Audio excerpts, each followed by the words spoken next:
Hi everyone, it's great to see you. We are back for some mid-winter pruning again today.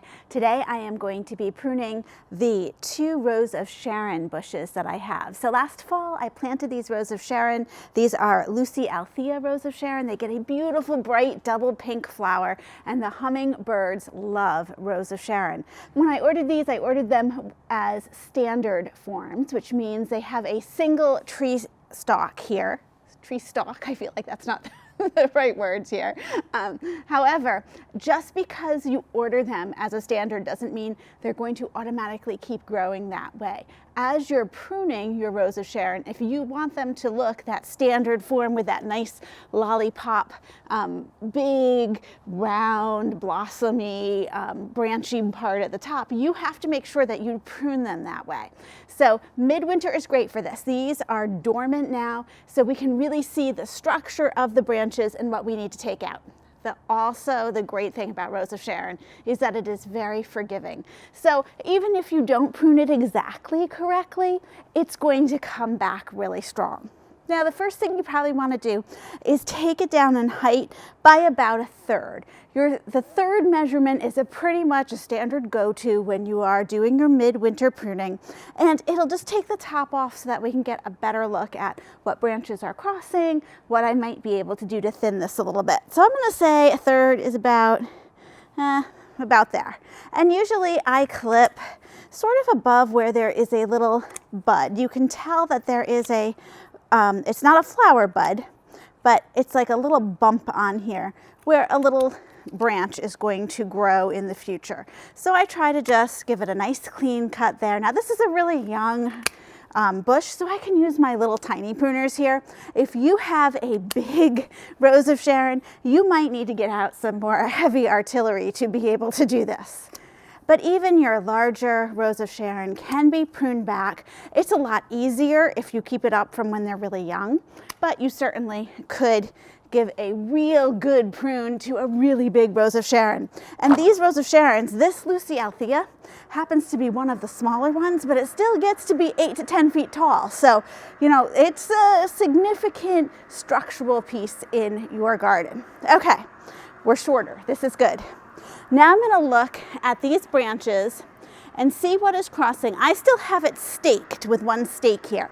Usually you stake your new rose of Sharon just for the first year. So I'm going to be leaving this in a little bit longer. And I look at the bottom. Now when you're looking at a standard, it's not like this single stem then keeps growing up taller, single stemmed. This is where the branch is going to come out. So you have to decide, do you want your single stem to only be this tall? Do you want to keep training it up higher so that your single stem goes further up before you then have the branching part? And I really want mine to be at least 3 feet of single stem, maybe even 4. So I'm going to look and go, okay, here's my main stem. I can tell that this is sort of the continuation of it, and I am going to take off the other pieces. There we go.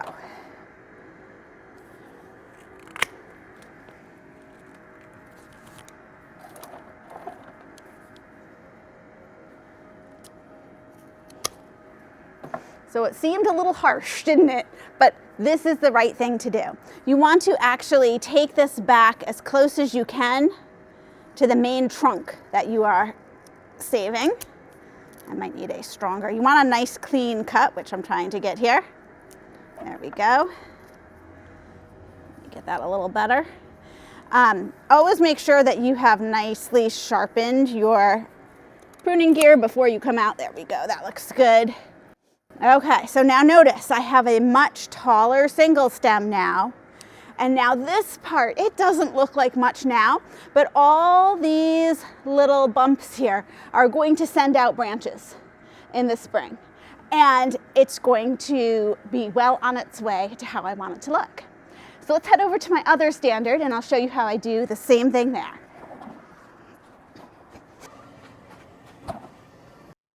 So here's my other Lucyalthea standard ready to be pruned, and just like our first one, I'm going to take it down by 1/3 in height to begin with. So I'm going to start by just once again going above one of these little buds. So I'm cutting these across about, taking a third off just above some of these buds. And I'm not really worried right now about whether the branches are crossing or not. I'm going to come back and take a look at that. My initial cuts are just to take the size down. And I'm telling myself the whole time I'm doing this not to worry that it grows a lot over the course of the growing season. It just seems so hard to take off any of these branches. Now I'm going to look and see if there's any trimming in here where I see some branches crossing, rubbing each other. I want to make sure that there's enough air circulation in here. So these two branches are literally like growing into each other and crossing. That is not what you want. They could cause some damage to each other. You're not going to have the good air circulation. So when that happens, you look at it and you go, I have to choose one or the other. Which one is going to stay? And I'm going to choose this particular branch because this one seems like it's headed in more than the others. And I just take it out. And now we'll have some more space here. Same thing with the one next to it. These two are really, really close. I'm going to take one of those out.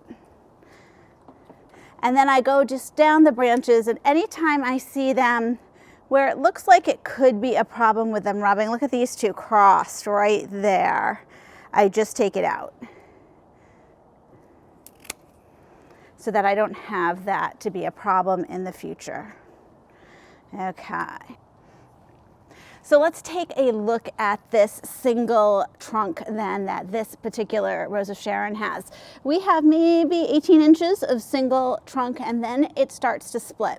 And I know that I'm going to want my trunk to go further up than that. So I'm actually going to take out some of these particular branches here. The nice thing is they really do, as I say that so confidently, they really do cut very well. Because it's so young. This isn't a huge process. And I think I want to take this one too. Let's see if I can get a good grip on that.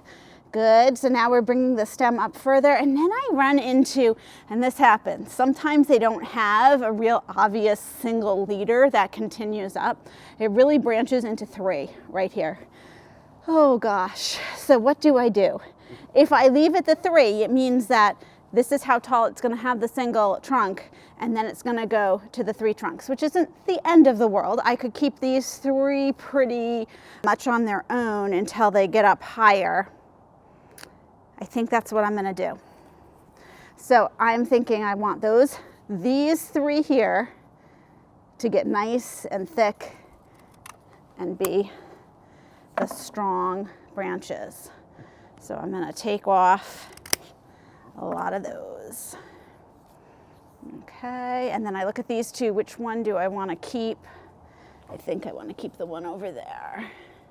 So a lot of this is a judgment call, and sometimes you just have to step back and see, okay, am I getting towards what I want? So let's take a look then at what we have here. We have our single trunk coming up, and now it's branched into three different larger trunks, and I'm going to keep these pretty much single. Like I'm going to keep cutting any branches that come off of these until about here. And then I'm going to let it start growing into its lollipop form. Oh my goodness, I feel like I've just made some significant choices about how this plant is going to grow. But remember, your Rose of Sharon, very forgiving. It is going to be full and lush, even though I have cut off so much of it currently. Totally worth it. The other thing I'm doing here is when you cut down the number of branches like this, you don't have as many branches that are going to produce blossoms. So those blossoms that are produced are going to be bigger. It has more energy to put into those flowers. So I should have a real nice showy flower display later on in the summer. Good luck with your Rose of Sharon trimming and pruning this winter. Thank you so much for joining me, and I'll see you in the next video.